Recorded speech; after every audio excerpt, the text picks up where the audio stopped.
İftar programlarımızın bu sene dördüncüsünü yapıyoruz. Geçen sene deprem bölgesinde yapmıştık. Onun haricinde bu geleneksel hale geldi. Burada sanayi yönetimimiz, esnafımız, çalışanlarımızla beraber böyle kardeşlik sofraları kuruyoruz. Ve birlik beraberliğimizi daha da güçlendirmeye çalışıyoruz. Hamider 2 yıl önce buradaki esnaf arkadaşlarımızla beraber kurmuş olduğumuz camimizin İnsani Yardım Derneği. Faaliyetler olarak başta ülkemiz olmak üzere hem ülke içinde hem de ülke dışında başka ülkelerde mazlum halklara, mazlum ihtiyacı olan insanlara elimizden geldiği kadar yardım ediyoruz. Burada gördüğünüz işte iftar programlarımız var. Burada sanayi esnaflarımızla birebir hocalarımız onların dükkanlarına, ayaklarına giderek onlara Kur'an-ı Kerim öğretiyorlar. Yine şu anda yaklaşık olarak 400 kişi bu sanayide ve yan sanayide, yan taraf Veysel sanayimiz var.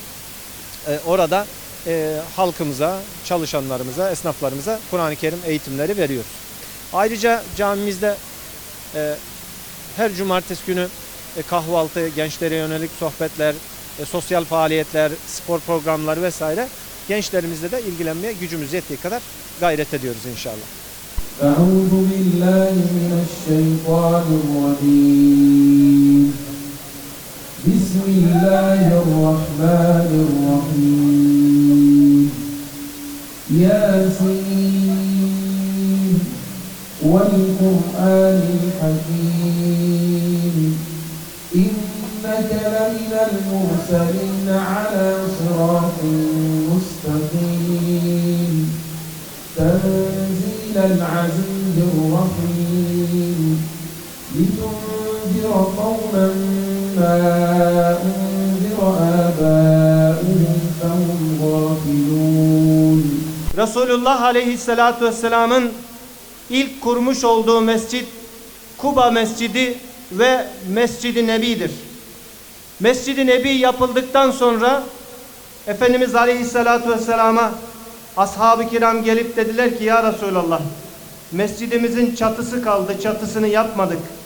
Çatısını da yapalım mı dediklerinde Efendimiz Aleyhisselatü Vesselam ondan, yani caminin çatısından daha acil işlerimiz var buyurdu.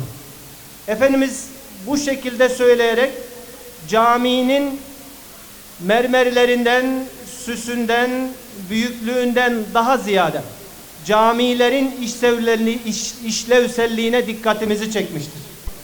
Efendimiz Aleyhisselatü Vesselam döneminde camiler, mescitler devletin istişare merkezleriydi. Yani şura meclisi olarak kullanılırdı. Yine eğitim merkezi olarak kullanılırdı. Yine dış ülkelerden gelmiş olan elçilerin kabul edildiği elçilik binası olarak kullanılırdı. Yine Efendimiz'den yardım isteyen garip kureba için yardım faaliyetlerinin yürütüldüğü bir sivil toplum kuruluşu ve kurumu olarak kullanılırdı kardeşlerim. Bizler de camilerimizi klasik, durağan ve hizmette kusuru olan durumundan çıkarıp sokağa inip insanların arasına karışıp Resulullah Aleyhisselatü Vesselam'ın o ilk dönemde kurmuş olduğu ve işlevselliğini tesis etmiş olduğu o işlevselliğe ulaşmanın gayreti içerisindeyiz.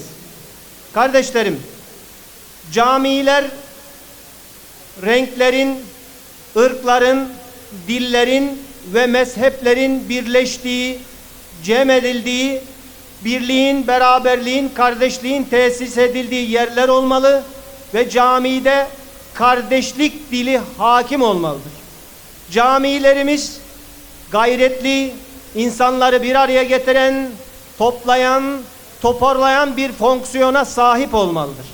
Bundan 11 yıl önce 5 kişiyle başlamış olduğumuz sevgi sofrası elhamdülillah bugün caddelere taşmış durumda. İnşallah daha fazla hizmet yapmayı Allah bize nasip eylesin.